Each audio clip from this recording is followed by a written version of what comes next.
Those who refuse the gift of eternal life are condemned to wander in the darkness of eternal night. Coming this fall from SJS Direct.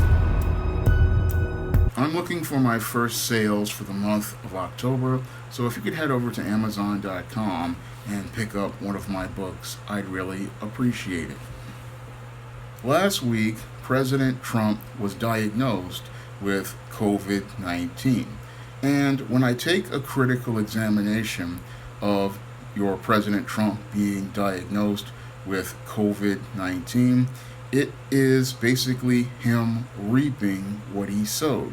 Now, over the course of the last 8 months, your President Trump has been extremely nonchalant about how dangerous COVID-19 is.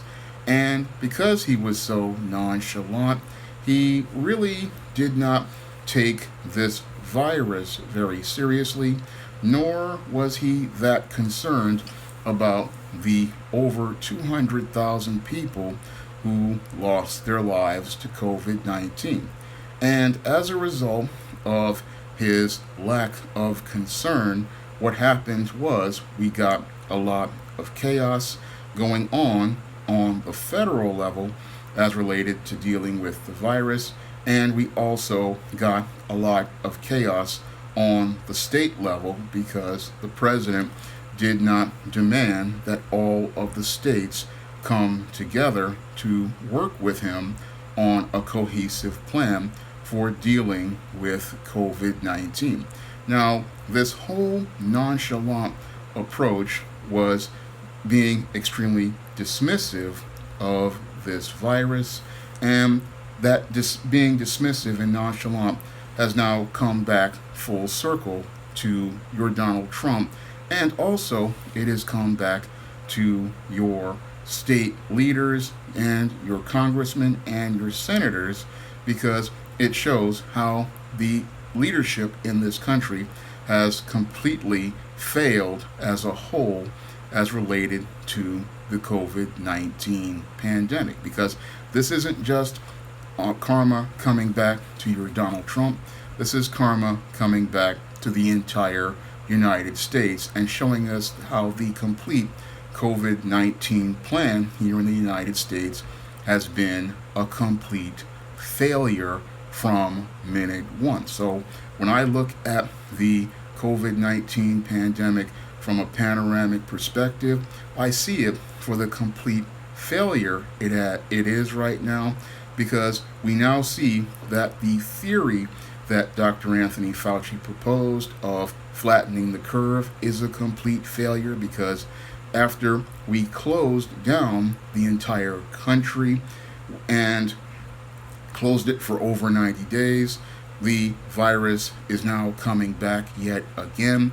And this was something I had said was going to happen, because when it comes down to human behavior, it's not something you can just change overnight. And once you open up things, people are going to go back out, and you're going to get things right back where you started from. So that theory that Dr. Fauci proposed has already been a proven failure, but we have people still thinking that this theory is sound. And that's something that President Trump followed and thought was going to work, but we now know it doesn't work. But they're not listening at all, and they're still thinking that this is going to work again. But we cannot flatten the curve without flatlining the economy. And if we flatline the economy, that's going to lead to a further resurgence of the virus, because if you do not have people working in a capitalist economy, then there's not anybody to make money to pay taxes. And if there's nobody there to pay taxes, then there's nobody there to be able to generate revenue for your state and local governments. And then there's nobody there to have money for municipal services like hospitals. So that part of the Fauci theory was already being proven to be a complete failure, because Fauci only thought about flattening the curve as related to statistics, without thinking about the damage being done to the American economy.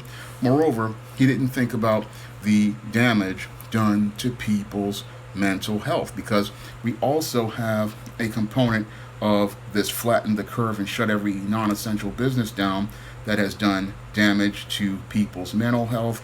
We're seeing domestic violence increase. We're seeing suicides increase. We're seeing drug addiction increase. But that didn't matter to anybody in government. They just wanted to fight this virus on an emotional level without thinking about things critically overall. But your President Trump, he's again reaping what he sowed, because he allowed these seeds to be put in the ground.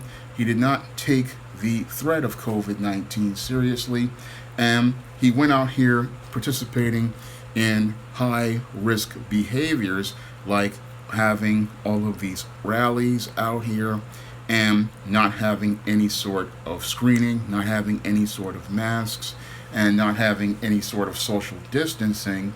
And that was one of the things that led to the super spreader event where he contracted COVID-19. Because at a Rose Garden event, this is where people believe Trump received the virus.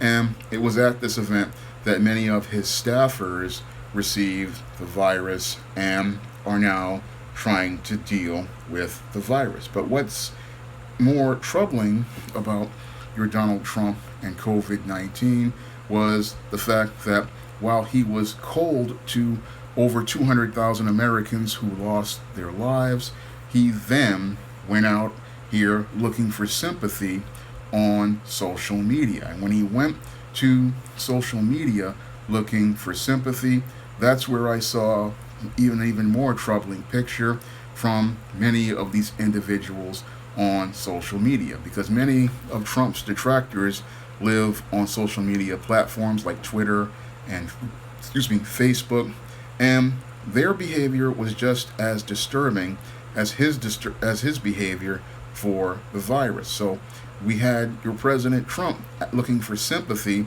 as related to him receiving the virus, and then we had people on social media actually wishing President Trump harm and wishing that some people were even wishing that he would die from the virus.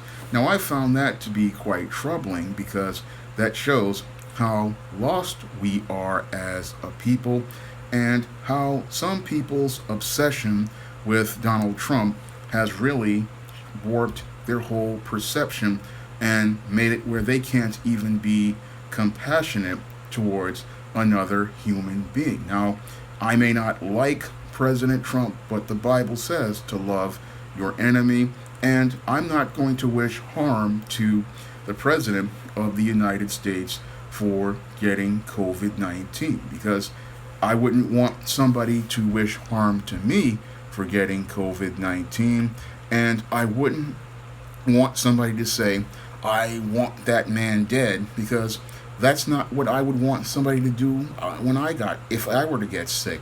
And to me, that when I saw tweets like that, it just showed me how disturbed some people are, and how some people, they just are so caught up in their emotions about this man that they can't understand the overall impact this has on the international picture of the United States, because this is another one of those situations that makes America, look bad, that the American people are expressing such contempt for a sitting president that they would go out of their way to wish harm on this man, wish that he was dead.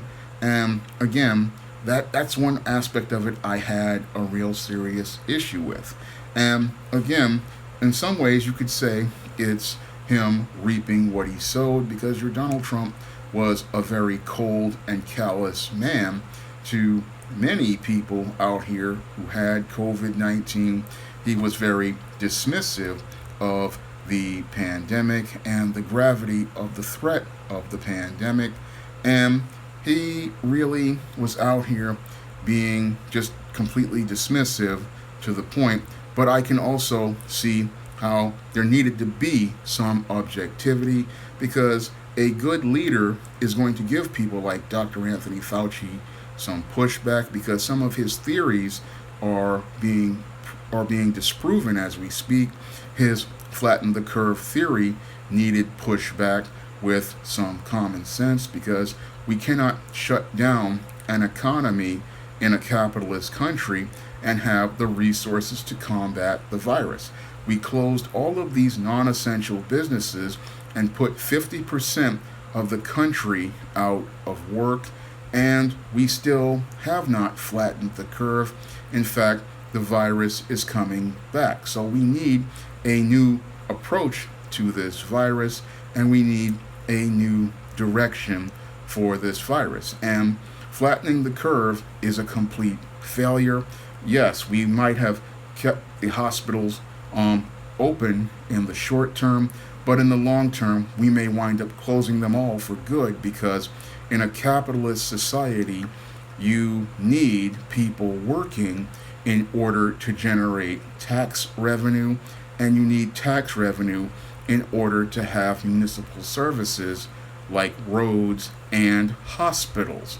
And if people aren't working, then your hospitals aren't going to be able to be staffed, and no doctor is going to work for free to combat a virus. And if a doctor is having to deal with mental health issues because they are overworked or they are stressed, or you have people unemployed and stressed, then and they're dealing with fears of losing their home in foreclosure and losing their apartment in an eviction, then you're not going to be able to have people who are in a mental state to combat the virus, and that's going to lead to a further spread of COVID-19. That's something people aren't really thinking about, because most people are so caught up in their feelings about Donald Trump that they cannot see the picture objectively.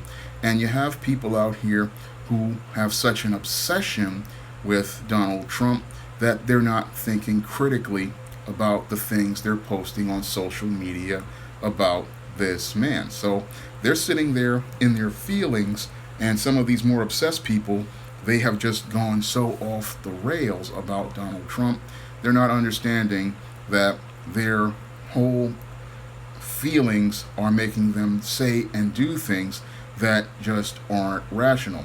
And again, when I look at this situation with President Trump and COVID-19, I can see how he's reaping what he sowed. And I'm also seeing how, in some ways, he has learned the hard way about COVID-19. Now, there are some people who believe this is going to have an impact on the election, and I'm one of those people who believes that it may possibly have an impact on the election, because your President Trump, again, made all of these statements that were nonchalant about COVID-19. He was at odds with Dr. Fauci. He was at odds with the Centers for Disease Control. And he was at odds with the Food and Drug Administration about approving the COVID vaccine.